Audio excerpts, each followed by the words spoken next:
So, Hollywood, listen to me. We need to talk about this. I am a believer, as somebody who watched the last Wolfman movie, and the last one that I watched, unless there was one that came out after it, was the one with Benicio del Toro and Anthony Hopkins. I liked that movie. To me, that movie was absolutely fantastic, of giving you that vintage Victorian Wolfman feel, where the Wolfman is more man than beast in regards to the look, but absolutely 100% savage. I loved that film. And I understand that it didn't draw in the crowds that they were expecting. It didn't pull in Avengers Infinity War level money. But I thought it did pretty decent. Actually, we're going to look up just how much money the Wolfman made. So this one came out in 2010 and it did 142.6 million. So it fell short of its budget, which is sad. But like I said, The Wolfman with Benicio del Toro and Anthony Hopkins is definitely one of those films that I feel as though gets better with age, that falls into the category of cult classic. Essentially, I love this. I love this movie. I love the way in which the Wolfman character is designed. Which, if you're unfamiliar with the Wolfman character design, he looks like. Which one was this again? This was 2010, because I don't want to show what the current one looks like. I need a picture of the Wolfman. There he is. Which is, he looks like this.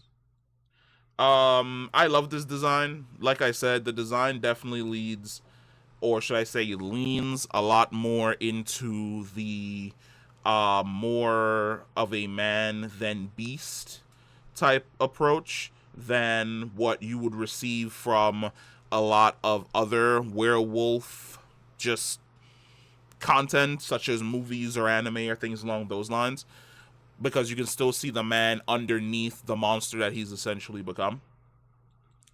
Today, we are getting our first look at the reboot to The Wolfman. And I am here to say, this ain't it. Nah. I'm sorry. Like, I feel like I'm willing to accept adaptations, taking certain liberties in the way in which you design a character for your vision.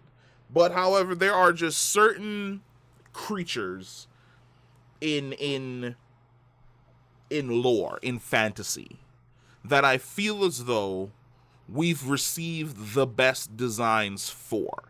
When I think of a dragon, I think Smaug. Best version, best design, best look of a dragon that we've received on screen ever.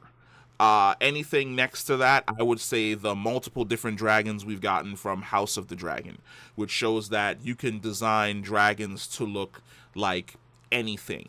They can be big, they can be small, they can have long necks, they can have large heads. Like, there are just a myriad of ways in which dragons can still look fantastic, terrifying, and majestic.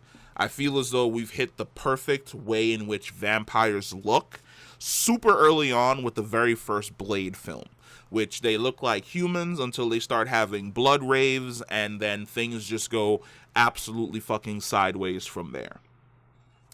In regard to werewolves, please, for the love of God, we received the best design for a werewolf ever. And I'm going to show you the best design for a werewolf ever. And the best design for a werewolf. Oh my god. Hold on, fam. Your boy just got hit with some YouTube ads. So 15 seconds. But the best design for a werewolf ever, we got so long ago. When did this film come out? This film came out in 2004. So 20 years ago, we received the best design for a werewolf ever. And if you don't know what that design is the design of the werewolves in Van Helsing, featuring Hugh Jackman.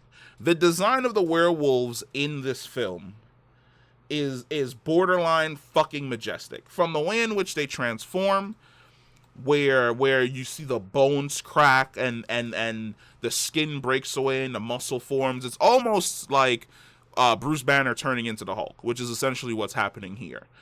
But this design right here has never, in my opinion, been beaten. It is fan-fucking-tastic.